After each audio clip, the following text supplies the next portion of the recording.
ভোটে বিপর্যয় আর তারপরই তাসের ঘরের মতো ভেঙে পড়ল তৃণমূল। মমতা বন্দ্যোপাধ্যায়ের কথা অগ্রাহ্য করে তৃণমূলের সংখ্যাগরিষ্ঠ বিধায়করাই গড়লেন আসল তৃণমূল। এই পশ্চিমবঙ্গ অষ্টাদশ বিধানসভার ভেতরে হাসপুরের প্রতীকে যারা জিতেছেন তার মধ্যে 2/3 বেশি বিধায়ক হচ্ছে আমরা। পার্লামেন্টারি নর্মস যা রয়েছে, আমরা তো নর্মস, পার্লামেন্টারি নর্মস অনুযায়ী we are the real principal opposition here. আমরা এখানে হাউসে স্বাভাবিকভাবে এই 60 জনই হচ্ছে প্রিন্সিপাল অপোজিশন, তো বাকি 20 জনের কোনো দায়িত্ব আমরা এই মুহূর্তে নিতে পারবো না। বিদ্রোহী বিধায়কদের তালিকায় কে নেই?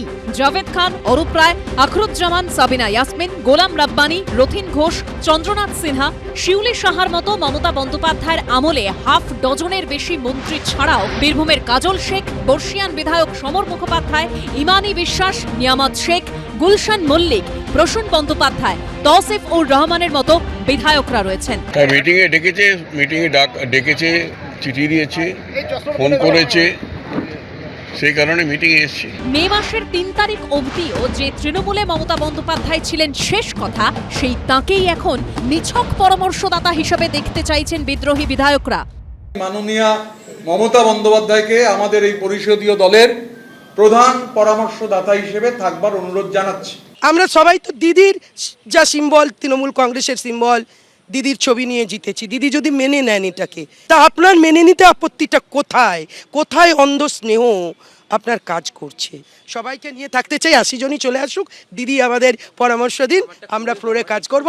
2011 সাল থেকে তৃণমূলকে ঢালাও ভোট দিয়েছে মুসলিমরা। মুসলিমদের স্থায়ী ভোট ব্যাংক হিসেবে ধরে নিয়েছিলেন মমতা বন্দ্যোপাধ্যায়, কিন্তু এবারের ভোটে তার সেই ধারণা ভেঙেছে। মুসলমানদের একটা বড় অংশ এবার সিপিএম, কংগ্রেস কিংবা বিজেপিকে ভোট দিয়েছে। এরপর ফলতার পুনর্নির্বাচনও দেখিয়ে দিয়েছে মুসলমান ভোটাররা তৃণমূলের স্থায়ী সম্পত্তি নয়। প্রায় 30% সংখ্যালঘু ভোট থাকা ফলতায় জামানত জব্দ হয়েছে তৃণমূলের। ক্ষমতার কাছাকাছি আজকে মমতা বন্দ্যোপাধ্যায় নেই, তাই মমতা বন্দ্যোপাধ্যায়ের শাস্তে মুসলিম যারা জনগোষ্ঠী তারাও ক্রমশ তার হাত থেকে সরে আসছে।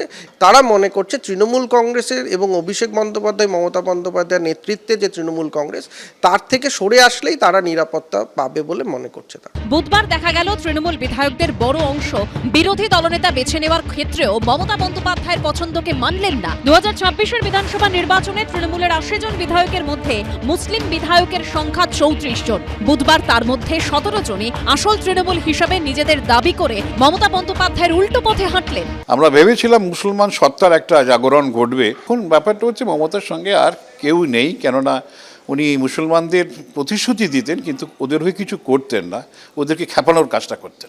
দল হাতছাড়া, নেতৃত্ব হাতছাড়া, 1.5 দশকেরও বেশি সময় ধরে পাশে থাকা সংখ্যালঘুরাও ধীরে ধীরে পাশ থেকে সরে যাচ্ছেন। তাহলে মমতা বন্দ্যোপাধ্যায়ের রাজনৈতিক পুঁজি হিসাবে আর থাকলো কি? আশাফুল হোসেন, ময়ূর ঠাকুর চক্রবর্তী ও উজ্জ্বল মুখোপাধ্যায়ের রিপোর্ট, এবিপি আনন্দ। এবিপি আনন্দ, এগিয়ে থাকে, এগিয়ে রাখে।